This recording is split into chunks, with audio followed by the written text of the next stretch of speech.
바랍니다. 자, 잠깐 우리 같이 기도하고 말씀 같이 보고 같이 예배 말씀 같이 나누겠습니다. 같이 기도하겠습니다. 하나님, 오늘 저희들에게 새해 들어서 첫 주일 예배를 주셔서 정말 감사합니다. 저희가 영이신 하나님에게 저희의 신령한 마음으로서 진정으로서 드려지는 그런 예배가 되기를 바라고, 또한 말씀을 전하고자 합니다. 전해지는 말씀이 어떤 인간의 말이 아니라 좀 하나님의 말씀이 저희의 입을 대신해서 전해지길 바라고, 또 전해지는 말씀이 우리들 형제 자매들의 마음속에 심기기를 제가 바라고 원합니다. 주님, 기도드리는 것은 저희들의 마음을 하나로 묶어주시고 저희들 생각들을 정리해 주시고, 정말 많은 생각들이 있다면 잠시 내려놓고 말씀에 집중할 수 있는 시간 될 수 있게끔 도와주시길 바랍니다. 감사하며 예수님의 이름으로 기도했습니다. 아멘. 말씀 오기 전에 우리 새롭게 중학교 이제 1학년이 되어서 같이 예배에 참석하고 있는 우리 중학교 1학년들이 있고, 또 기존의 중학생들 또 고등학생들이 있습니다. 다시 한번 환영합니다, 여러분들.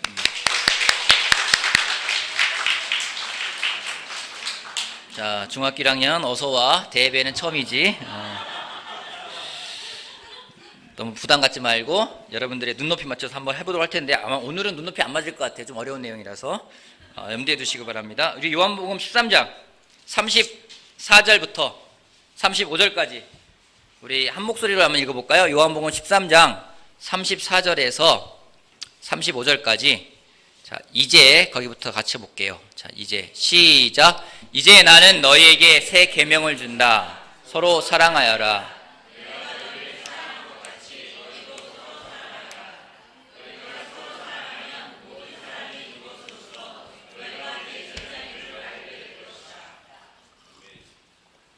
올해 일산 제자 그리스도교의 주제가 여기 있는 것처럼 내가 너희를 사랑한 것과 같이입니다. 여러분, 내가 너희를 사랑한 것 같이라는 말을 들으면 어떤 느낌이 들어오십니까? 들어오는 느낌이 뭡니까? 책임감? 또 어떤 게 들어오십니까? 감사함? 내가 너희를 사랑한 것 같이. 처음에 이 주제를 지난해 연말에 정했을 때, 와, 정말 주제 잘 정했다. 올해는 사랑할 수 있겠다. 내가 너희를 사랑한 것 같이. 어쩜 저런 주제를 정할 수 있을까라는 생각이 들어서 되게 기쁘고 감사했습니다. 근데 올해 첫 설교를 하기 위해서 한 2주 전부터 되게 고민이 많아졌어요. 처음에는 주제가 좋다고 생각했는데, 기도를 하고 이와 관련된 설교 말씀하려고 준비하고 많은 걸 생각하는데 점점 어려운 거예요. 그래서 어제까지도 야, 설교 어렵다. 어떻게 하지? 그러면서 다시 막 믿음으로 돌아가야 될까? 막 그런 유혹이 생기는 겁니다. 예수님이 우리에게 말씀하셨어요. 내가 너희를 사랑한 것 같이 너희도 서로 사랑하라고 말씀하셨습니다. 근데 예수님이 이 말씀하시면서 앞에 하시는 말씀이 첫 마디가 그겁니다. 34절에 이제 나는 너희에게 새 계명을 준다. 서로 사랑하여라. 서로 사랑하라는 말씀을 하시면서 예수님이 하시는 앞에 말이 뭔지, 내가 너희에게 새 계명을 둔다라고 말씀하고 계십니다. 여러분, 서로 사랑하라는 계명이 새로운 계명입니까? 그 전에 예수님 이전에는 서로 사랑하라는 계명이 없었나요? 구약에는 사랑하라는 계명이 없었습니까? 있었어요. 그죠? 가장 큰 계명이 뭐냐고 율법학자 와서 물었을 때 예수님 말씀하신 것은 하나님을 사랑하고 이웃을 사랑하는 거라고 이야기했습니다. 그럼 유대인들에게 서로 사랑한다라는 계명은 새로운 계명이 아닙니다. 근데 예수님이 내가 너희에게 새 계명을 준다. 아마 되게 눈들이 반짝반짝했을 것 같아요. 제자들이 무슨 계명이지? 어떤 말씀 하시려고 하지? 근데 하시는 말씀이 서로 사랑하여라.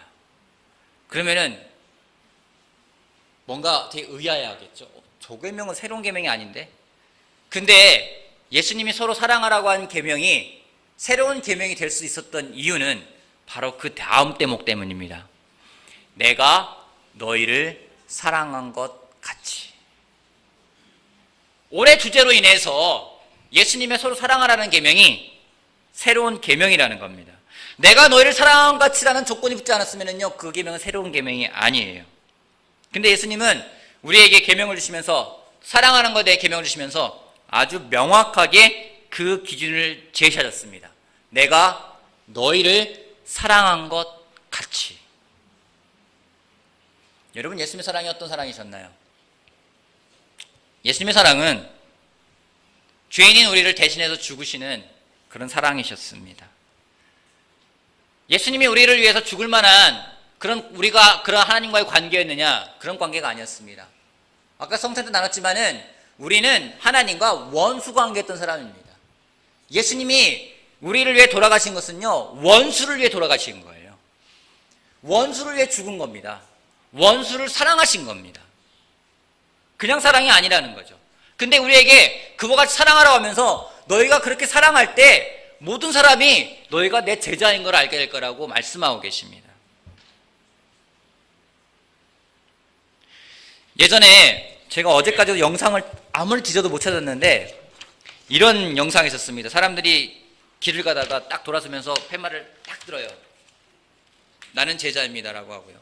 어떤 사람이 막 열심히 막 일을 해요. 그러다 카메라를 딱 보면은 탁 나는 제자입니다 보여줘요. 여러분, 내일 여러분이 직장에 출근해가지고 여러분의 상사한테 인사를 하는 겁니다.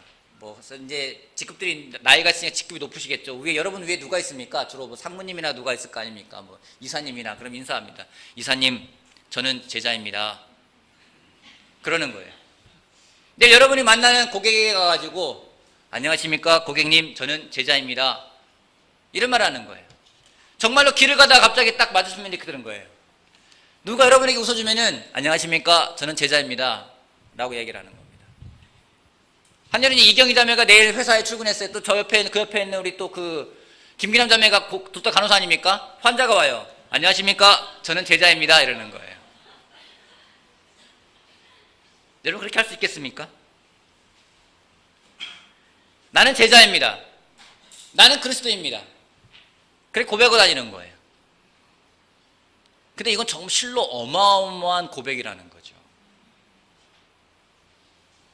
무슨 고백입니까? 나는 원수도 사랑하는 사람입니다 라는 얘기인 거예요. 나는 나를 힘들게 하는 사람도 나는 사랑하는 사람입니다 라는 이야기입니다. 그래서일까요? 한 이야기를 들었는데 어떤 교회 목사님이 사람들한테 가서 전도를 시키는데 다른 전도 시키지 않고서는 어느 가게를 들어가든지 누굴 만나든지 그냥 안녕하십니까, 저는 그리스도인입니다 라고 얘기를 해라고 했다라는 거예요. 여러분, 내일 만나는 사람마다 안녕하십니까, 저는 제자입니다. 누구 만나면 저는 제자입니다. 여러분, 고백할 수 있다는 건요, 나는 예수님과 같이 사랑하겠습니다, 나는 원수도 사랑하겠습니다 라는 고백인 겁니다. 그러기에 제가 설교를 준비하면서 가장 갈등이 되고 고민했던 게, 내가 너희를 사랑한 것 같이 너희도 서로 사랑하라, 나는 제자입니다라고 고백을 한다는 것이 너무 두려운 거예요. 너무 떨리는 거예요. 왜요? 할 수가 없기 때문에요. 여러분, 여러분의 원수를 사랑하십니까?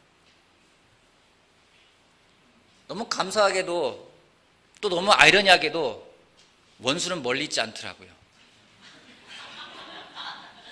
원수는 가까이 있어요. 멀리 있어서 눈에 안 보이면 좀 생각이 안 날 텐데 매일 눈만 뜨면 보이는 게 원수예요. 근데 한 가지 감사한 것은 예수님이 이 계명을 줄 때 우리한테 하신 말씀은 너희 그 계명을 지켜야 한다고 말씀하신 게 아니에요. 예수님이 우리에게 약속을 주셨어요. 너희가 사랑하게 될 거라고, 너희가 제자라고 불리게 될 거라고. 왜요? 그렇게 할 수 있는 것을 예수님이 보내셨기 때문입니다. 그게 뭐라고요? 성령님입니다. 이건 내 힘으로 될 수가 있는 게 아니에요. 내 방식대로 사랑하면 나의 사랑이지 예수님의 사랑이 아니라는 겁니다. 근데 성령님의 힘을 힘입었을 때에 진정 우리가 예수님처럼 예수님과 같이 사랑할 수 있다라는 겁니다. 그러기에 성령의 열매 가운데 첫 번째 나오는 열매가 무엇인지 바로 사랑이라는 겁니다.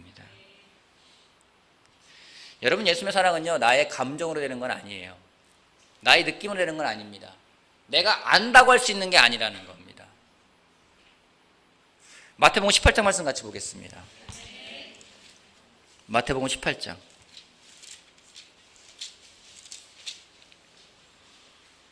23절 말씀. 18장 23절. 그러므로 하늘나라는 마치 자기 종들과 셈을 가리려고 하는 어떤 왕과 같다. 왕이 셈을 가리기 시작하니 10,000달란트 빚진 종 하나가 왕 앞에 끌려왔다. 그런데 그는 빚을 갚을 돈이 없으므로 주인은 그 종에게 자신과 그 아내와 자녀들과 그 밖에 그가 가진 모든 것을 팔아서 갚으라고 명령하였다. 그랬더니 종이 그 앞에 무릎을 꿇고 참아주십시오. 다 갚겠습니다 하고 애원하였다. 주인은 그 종을 가엾게 여겨서 그를 놓아주고 빚을 없애주었다. 그러나 그 종은 나가서 자기에게 100데나리온 빚진 동료 하나를 만나자 붙들어서 멱살을 잡고 말하기를 내게 빚진 것을 갚아라 하였다. 그 동료는 엎드려 간청하였다. 참아주게 내가 갚겠네. 그러나 그는 들어주지 않고 가서 그 동료를 감옥에 집어넣고 빚진 돈을 갚을 때까지 갇혀있게 하였다. 여러분, 여기 보면은 두 사람이 나옵니다. 한 사람은 10,000달란트 빚진 사람입니다. 우리나라 돈은 현재 말로 하면 한 5조 6조 되는 사람입니다. 아주 큰 기업가였던 것 같아요. 이 사람이 빚을 졌습니다. 근데 왕이 갚으라고 하니까 못 갚는다 하니까 왕이 가진 것을 다 팔아서라도 갚아라. 내 자녀나 아내들까지도 다 갚으라고 얘기합니다. 근데 이 사람이 참아주십시오. 갚겠습니다 라고 이야기를 했을 때 그 왕이 그 사람의 빚을 탕감해줬어요. 그냥 그래 나중에 기다릴게 천천히 갚아가 아니라 없어준 거예요. 어마어마한 금액의 돈을요. 근데 이 사람이 어느 날 자기에게 100데나리온 1,000,000원 빚진 사람을 만나서 그 사람의 멱살을 잡고 내 돈 갚아라고 이야기를 합니다. 그러자 이 사람이 참아달라고 이야기를 합니다. 기다려달라고 이야기를 합니다. 근데 못 기다리고요. 감옥에 갖다 가둬놨어요. 우리가 보면 이 10,000달란트 빚에 탕감받은 사람이 너무나도 무인정하고 은혜도 모르고 이 사람은 정말 죽일 사람입니다. 근데요, 성경학자들이 이 구절을 연구하면서 발견해낸 인사이트가 뭐냐면요, 10,000달란트 빚을 탕감받은 사람이 100데나리온 자기한테 빚진 사람을 언제 만났는지 그 시점이 나와 있지 않다라는 겁니다. 그냥 나가서라고 나와 있는데 그게 오늘 내가 예를 들어서 내가 정말 5억이라는 돈에 빚을 탕감받고 바로 나가자마자 나한테 100만원 빚진 사람 만나가지고 멱살 잡고 내 돈 갚아라고 얘기 아니라는 겁니다. 만약에 오늘 내가 그런 일을 바로 하고서는 바로 했다면은 그 사람은 정말 못 쓸 사람이죠. 한 달 후에 그런 일이 벌어진다면은 그 또한 못 쓸 사람입니다. 1년이 지나고 5년이 지나고 10년이 지나고 어느덧 그 은혜라는 것이 내 머릿속에만 남아있는 거예요. 내가 그때 그러한 도움을 받았지라는 것이 내 머릿속에만 남아있는 겁니다. 우리가 그럴 수 있다는 거예요. 은혜를 압니다. 복음도 압니다. 예수님도 압니다. 하나님도 압니다. 성경 말씀도 압니다. 근데 아는 걸 가지고는 우리가 사랑할 수 없다라는 겁니다. 예수님 말씀하셨지 내가 너희를 사랑한 것 같이 그래 그렇게 해야지 그게 아니라는 겁니다. 감정이 나요. 느낌이 나요. 지식은 사라질 수 있습니다. 제 딸이 고백을 했습니다. 카트만두 갔다 와서 정말 감사한 게 느껴졌다고, 24시간 전기가 흐르는 게 감사하다고, 뜨거운 물이 나오는 게 감사하다고, 튼튼하고 안전한 건물에 있는 게 감사하다고. 여러분, 저 감사가 언제까지 갈까요?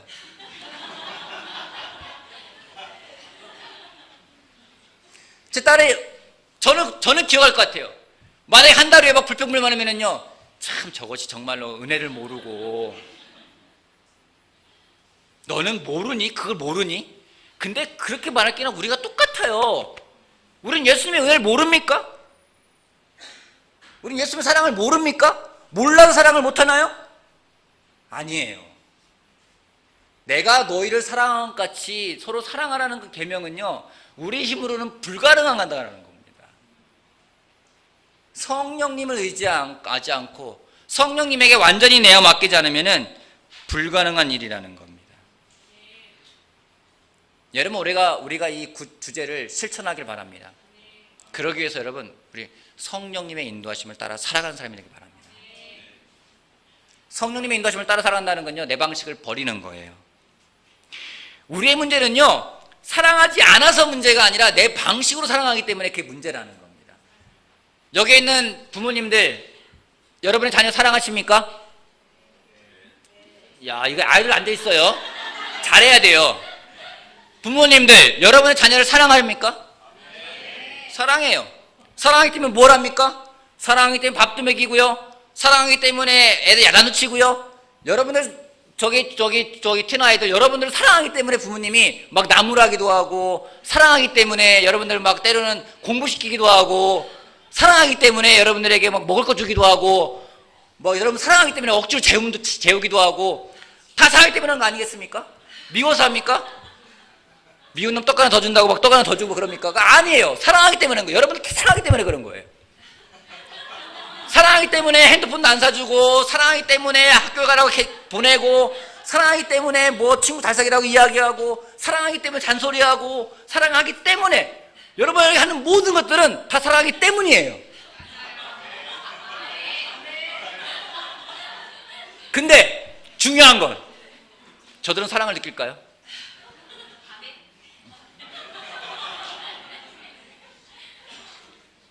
제가 신혼 때 싸우면은 주로 먼저 미안하다고 얘기를 합니다. 이유는 빨리 그 상황을 해결해야 돼요. 그래서 아내한테 자기야 미안해 라고 이야기를 합니다. 저는 그러면은 그걸로 끝날 줄 알았어요. 그 다음에 꼭 나오는 말이 있죠. 어떻게 하셨어요? 미안해 그러면 뭐가 미안해? 그러면 그때 머리가 하얘져요. 내가 뭐가 미안한 거지? 막 생각으로 찾아내요. 뭐 그래서 이게 미안하고 이게 미안하고 이게 미안해. 그러면 또 한마디 하죠. 그게 왜 미안한데? 그러면 짜증이 확 나는 거예요. 아니 미안하다는데도 그걸 왜 또 그러냐고 그러는 거예요. 근데 우리가 다 그래요. 사랑할 때도 마찬가지예요. 나는 사랑해서 하는 건데요.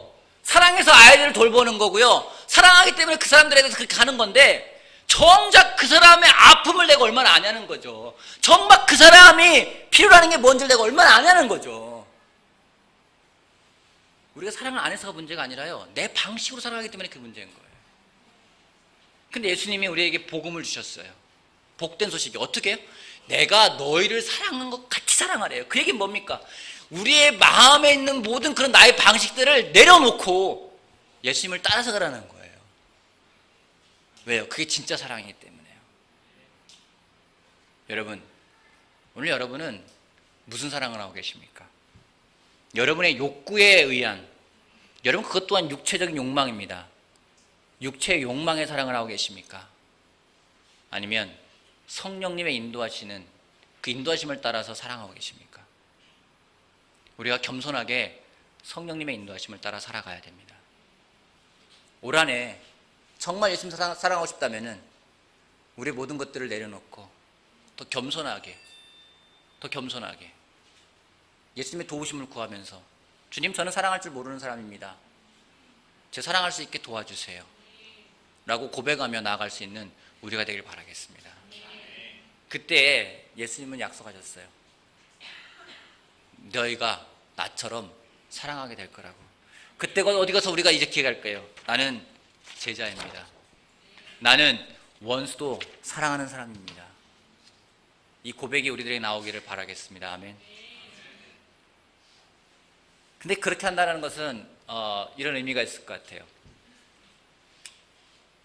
사진 하나만 보여주시겠습니까? 사진 하나만 보여주세요.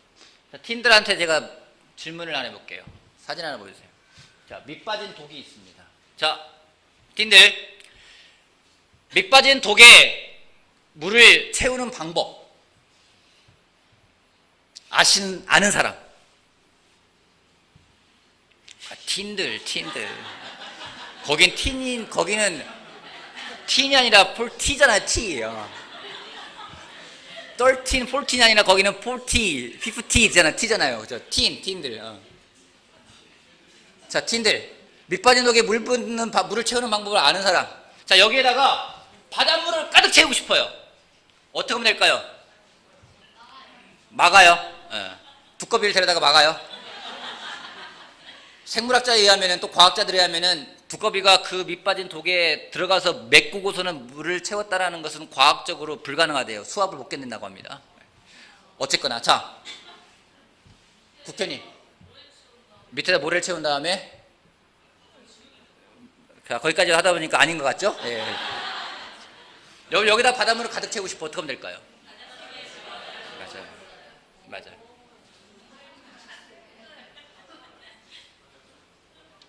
뭐라고요? 독을 바꾼다? 아, 독을 바꾼다.